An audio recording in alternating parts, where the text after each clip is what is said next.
Hello again, it's David Gilbert again, Strategic Programme Producer for Artcore in Derby. So today I'm going to show you some more art that I have in my home. This time I'm in the dining room. So I'm going to, eventually you may have done an entire tour of my house. We've been in the bedroom, we've been in the sitting room, and now we're in the dining room. So what I want to show you today is not one but 10 pieces of work. It's prints again. Last time I showed you Edwin Liddell's print, which was a lithograph, and today I'm going to show you some more prints. So these are on the wall behind me. So this is a suite of 10 prints by Alec Finlay, which hang here in my dining room. They take up an entire wall. In fact, this used to be a stone wall, and when we had a bit of work done in the house, we had a plaster wall put up and a bit of insulation, so finally I had a space which is just about big enough to accommodate all 10 of these prints. So I live out in the Peak District of Derbyshire, and I pitched for a project which Arts Derbyshire wanted to do. They were thinking about the difficulty of showing visual art, contemporary visual artwork in Derbyshire, and because there is only one actual gallery out in Derbyshire, which is a museum and art gallery in Buxton. So they had got some consultants to have a look at whether it might be possible to start touring work around, maybe taking it to libraries, community centres, that kind of thing. And they kind of looked at the possibility of doing this. But then they pretty much decided that actually that was going to be really, really expensive. It's going to be quite complicated. Some of the venues were going to be quite unsuitable perhaps to show the work, the kind of contemporary artwork. There'd be a huge amount of cost for insurance, transport, technical support, put exhibitions up, take them down and move them around. So the consultants had said, well, why not, instead of thinking about touring exhibitions, why not think about some sort of site-specific programme of work, so that you make some site-specific installations around Derbyshire. So they've gone, okay, we'll give that a go. Let's see how that might work out. So the consultants have done a couple of projects. They did a really nice project in Ashbourne, where they got the artist Lothar Goetz to create an installation using the men's reading room. It's quite an odd sort of wooden building in Ashbourne town centre, which is a men-only reading room, so people could go in, men could go in, and just sort of read the paper, socialise with each other, I guess, maybe get away from their wives in some cases. I'm not sure. It was a slightly odd building. But anyway, Lothar Goetz did this kind of rather lovely project where he repainted the building in kind of brightly coloured stripes. So it was a kind of strip wood anyway. And so he just exploited the existing strips and painted them. So this looks really, really good. It actually lasted for many years, and so a few years ago, I think, I'm not sure who did it, maybe the district council, decided to paint it grey again, which is a bit unfortunate. It's going back to being a rather drab building. So they did this, and they also did a site-specific commission with the museum in Ilkeston, which is quite a nice little museum, really lovely little museum actually, where they commissioned an artist to kind of place artworks in amongst the displays at Erewash Museum in Ilkeston. And that also was kind of a really nice project. So they'd kind of done this work, the consultants that were working for Arts Derbyshire, and Arts Derbyshire had kind of said, okay, so maybe this site-specific commissioning thing is a good idea. Maybe we could see if we could do something with this site-specific commissioning idea.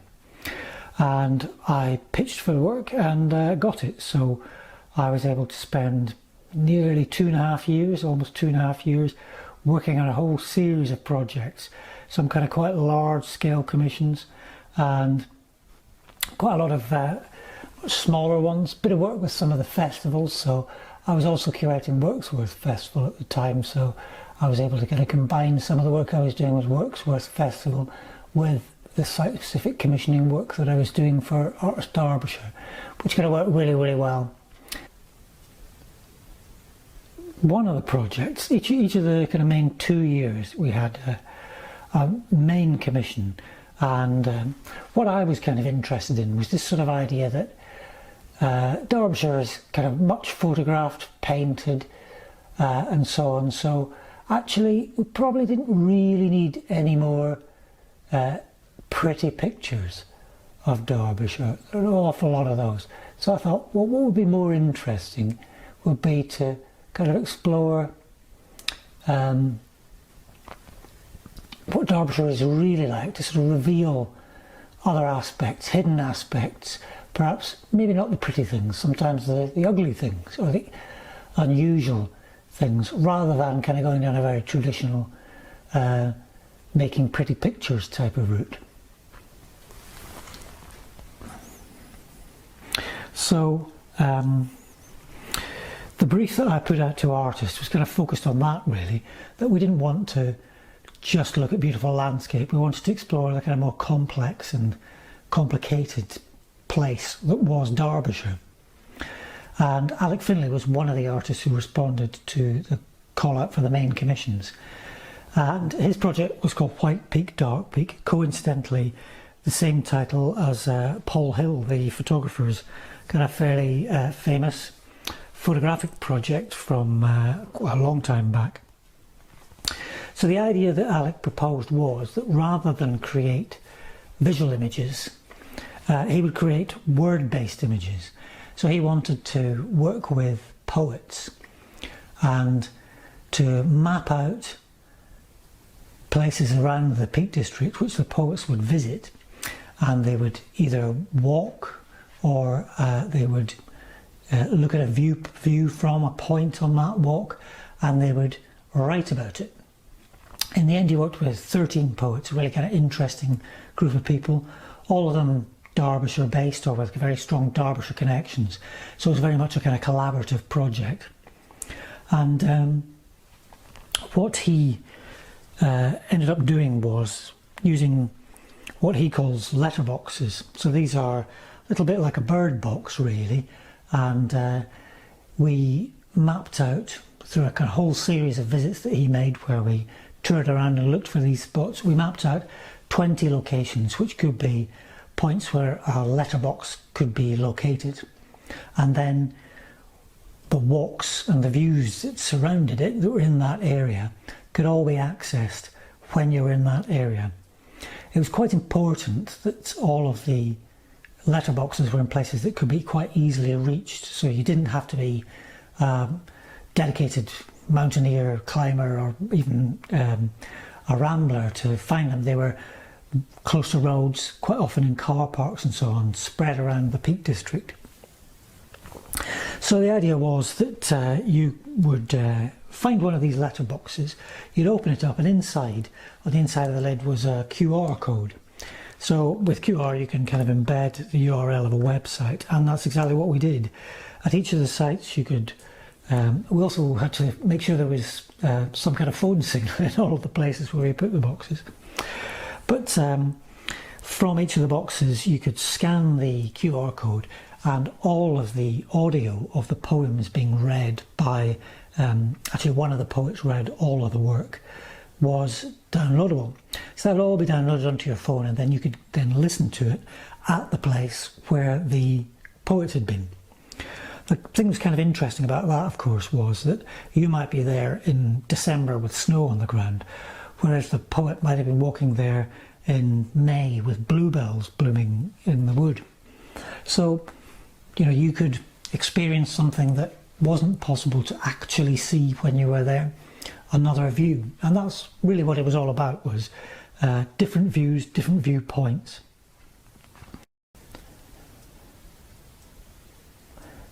So each of the letterboxes had a group of poems located at it, and these could all be accessed actually in the place where the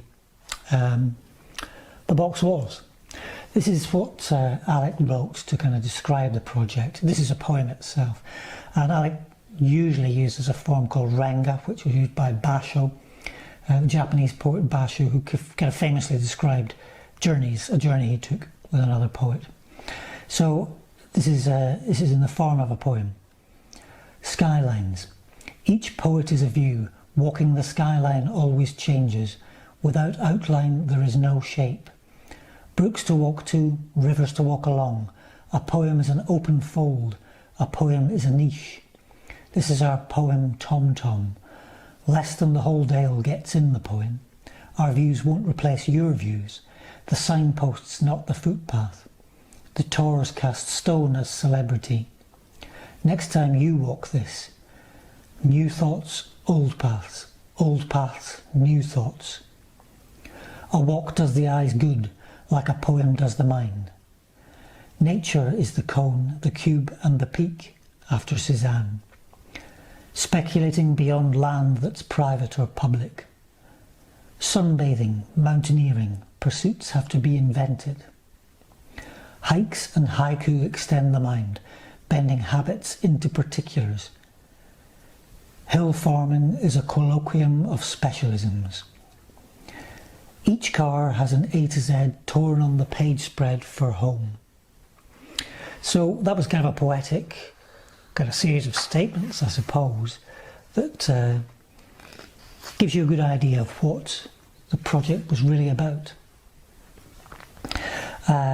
So this project took well over a year to complete, and here's what Alec said about the letterboxes themselves. All the work was online as well, so you didn't actually have to go to the spot to experience the poems. You could experience the audio instead, from anywhere in the world. So here is the text, a little poem he wrote called Letterboxing and Circle Poems. Each of the boxes had a rubber stamp in it, so there's a book, which you can see here. This is the book that was created, which has a QR code on the front, which takes you to the website, and then as you kind of open the book, you get the 20 QR codes that were located at the boxes. So you could access the audio by scanning these with your phone. But you could, of course, just visit the website and you could play the audio. For each of them, as I mentioned, inside the letterbox was a rubber stamp. So the idea of here was that you would go to each of the spots, and what you'd find in the book would be not the poem. You'd find the QR code, so you could download the audio of the poem that it related to, and then next to it you can see there's a circle. So each of the boxes had a circle poem which you could rubber stamp into your book. So I don't know if anybody did this, but theoretically you could go around all 20 boxes and collect all 20 stamps. I have one which I did where I downloaded them all. So, and then the description on the page below the QR code basically tells you the location, gives you a full map reference and GPS coordinates for the place, as well as just describing in words where the place is. And then it tells you what the poet did. So here, for example, All Portdale, Martin Lucas's walk. So he walked to 2 points from the car park at Birchenclough Bridge. Now, many of the points had, many of the boxes had far more than one poem. I think there were up to 8, some boxes, or possibly 10 or 12. So, as you can see here, there's a second poem below, and it gives you more information about where the walk is, where you will hear the poem, where the poet was. And then on the other page, you can see we have a typeset version of the poems. And of course, the difficulty with this is you can't read them. The type is deliberately so tiny. There's absolutely no chance of you being able to physically read it. And of course, this is deliberate. This is to show you that the poem is a view. The poem is a skyline. So rather than it describing in words the view that you're seeing, it visually describes it by the typesetting of the words, which is quite a sort of ingenious and rather neat idea. So this was the version that was kind of accessible to anyone. You can kind of see that there were a whole lot of other bits and pieces which came with the book, which were also typeset. So there's a kind of lichen, set of lichen poems here, which kind of describe different sort of lichen formations, but using words. Again, these are legible. You could actually read these, although with some difficulty. And then some kind of very short snippets in this section called Peak Scene.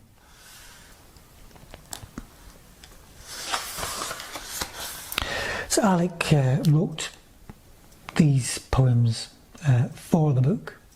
So they are kind of co-written, collaboratively written with the poets, and you can see a lot of them are kind of relating to birds. So for example, we've got the ring ouzel and the skylark, and some of them are relating to the poets. So in all of the book we have this kind of very interesting kind of typesetting, which means that you are looking at something which is text, and in many cases people attempted to read these as text, but actually you're supposed to listen to the poem, and the words are typeset as a visual representation of the landscape, which I think is quite a beautiful and clever idea. So there are 70 poems altogether, and they form a kind of word map of the Peak District, a descriptive poem of location, as Alec calls it.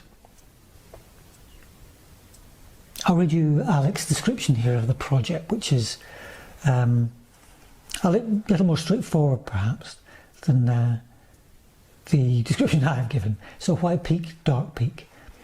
This catalogue is an open gate with paths leading to 70 poems, or renga view, so named because they are composed in the traditional Japanese linked verse form renga, and each belongs to a place to see from or to a view. Together the renga view compose a word map of the Peak District, a word map as a descriptive poem of location. You can experience the renga view from here in the catalogue and as audio via 20 QR codes printed at the beginning of this booklet and on the individual pages dedicated to each location. QR is a matrix barcode that accesses the web via mobile phone technology. Camera click, press your ear to the phone, hear the poem.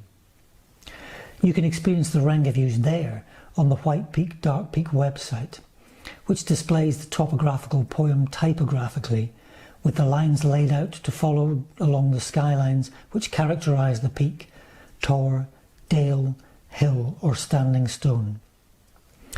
You can experience the renga views in the field by journeying to any of the 20 letterbox locations dispersed through the Peak District, where you can also collect the rubber stamp circle poem that each box contains. The audio is available in free download form via QR code plaques concealed within the letterboxes. Walk to the various views, stand where the poet stood, with the poem in your ear and the view before your eyes. The work is an imaginative journey that may be taken from anywhere in the world, or a guided walk in the landscape. You choose, here, there, or a journey between the two. So the idea sounds deceptively simple, but actually is a clever and complex idea.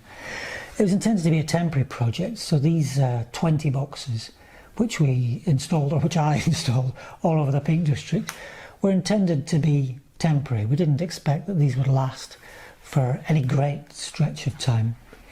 But some of them lasted 2 or 3 years, I think, in situ, before they disappeared.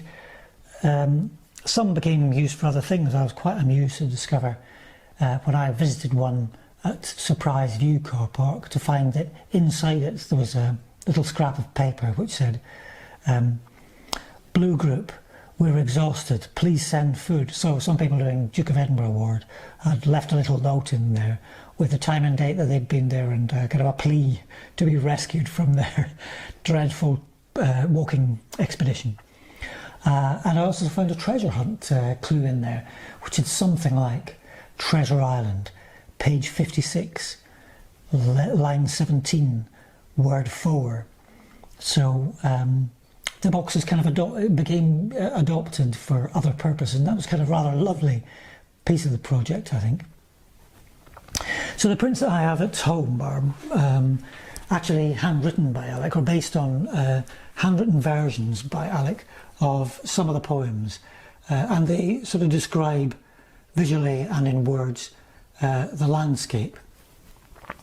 We showed these at Worksworth Festival and it was quite amusing. You know, people did actually try to physically read them, even though we had the audio playing, so you could hear the poem and be kind of relieved of the need to actually twist your neck into impossible positions in order to read the poems.